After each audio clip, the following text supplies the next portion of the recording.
नमस्कार, स्वागत है आपका डॉक्टर अनूप जुरानी के यूट्यूब चैनल में। आज हम बात करेंगे मेको रोबोटिक्स नी रिप्लेसमेंट कैसे काम करता है। इसको 5 आसान स्टेप में समझेंगे। क्या आपने कभी सोचा है मेको रोबोटिक नी रिप्लेसमेंट में आखिर होता क्या है? क्या रोबोट खुद से ऑपरेशन करता है या फिर सर्जन रोबोट को कंट्रोल करते हैं? आज हम आपको डॉक्टर अनूप जुरानी द्वारा की जाने वाली मेको रोबोटिक नी रिप्लेसमेंट सर्जरी की पूरी प्रोसेस बहुत आसान भाषा में समझाएंगे, सिर्फ 5 सिंपल स्टेप में। स्टेप 1 है, सीटी स्कैन से बनता है 3D नी मॉडल। सबसे पहले पेशेंट के नी का सीटी स्कैन किया जाता है। इस सीटी स्कैन की मदद से कंप्यूटर पर पेशेंट के नी का एक डिटेल्ड 3D डिजिटल मॉडल तैयार होता है। इस 3D मॉडल से डॉक्टर अनूप जुरानी को पेशेंट के नी की एनाटोमी, डैमेज्ड एरियाज और बोन स्ट्रक्चर को बेहतर तरीके से समझने में मदद मिलती है। यानी सर्जरी शुरू होने से पहले ही पेशेंट के नी का एक डिजिटल मैप तैयार हो जाता है।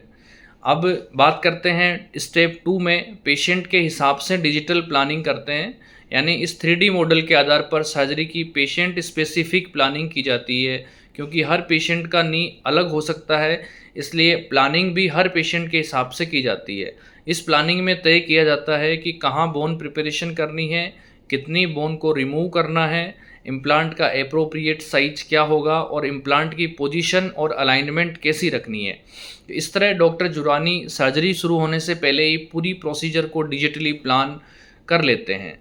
अब बात करते हैं स्टेप 3 में, सर्जरी के दौरान मेको की रोबोटिक गाइडेंस कैसे होती है।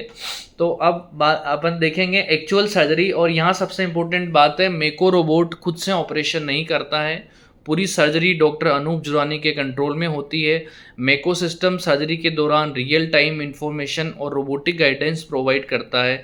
इससे सर्जन को पहले से की गई प्लानिंग के अनुसार काम करने और बोन प्रिपरेशन के दौरान अधिक प्रिसीजन बनाए रखने में हेल्प मिलती है। यानी सिंपल वर्ड में, सर्जन सर्जरी करते हैं और मेको टेक्नोलॉजी आपको गाइडेंस देती है। नाउ स्टेप 4 में डैमेज्ड बोन की प्रिसाइज प्रिपरेशन की जाती है। यानी डैमेज नी सरफेस को हटाकर इम्प्लांट के लिए बोन को तैयार किया जाता है। इस स्टेप में मेको सिस्टम सर्जन को पहले से की गई प्लानिंग और डिफाइंड बाउंड्रीज के अनुसार गाइडेड बोन प्रिपरेशन में सहायता करता है। इससे डॉक्टर अनूप जुरानी को प्लान्ड एरिया में कंट्रोल्ड और प्रिसाइज तरीके से काम करने में हेल्प मिलती है। इसको आसान भाषा में कह सकते हैं, जैसे किसी काम के लिए एक्यूरेट डिजिटल मैप तैयार हो और उसी मैप के अकॉर्डिंग आप काम करें तो उसमें प्रिसीजन बढ़ जाता है। नाउ स्टेप 5 है, फाइनल ट्रायल इम्प्लांट से फाइनल चेक, फिर फाइनल इम्प्लांट। ये बहुत इंपॉर्टेंट स्टेप होता है। फाइनल इम्प्लांट लगाने से पहले एक ट्रायल इम्प्लांट लगाया जाता है। इस ट्रायल के दौरान नी को मूव करके चेक किया जाता है। नी का मूवमेंट कैसा है, अलाइनमेंट सही है या नहीं है, लिगामेंट सही है या नहीं है, लिगामेंट बैलेंस ठीक है या नहीं है, इम्प्लांट का साइज और पोजीशन एप्रोप्रिएट है या नहीं।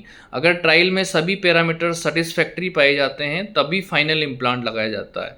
इस पूरी प्रोसेस में डॉक्टर अनूप जुरानी फाइनल असेसमेंट करते हैं और ये सुनिश्चित करते हैं कि नी का मूवमेंट और बैलेंस अच्छी तरह से अचीव हो।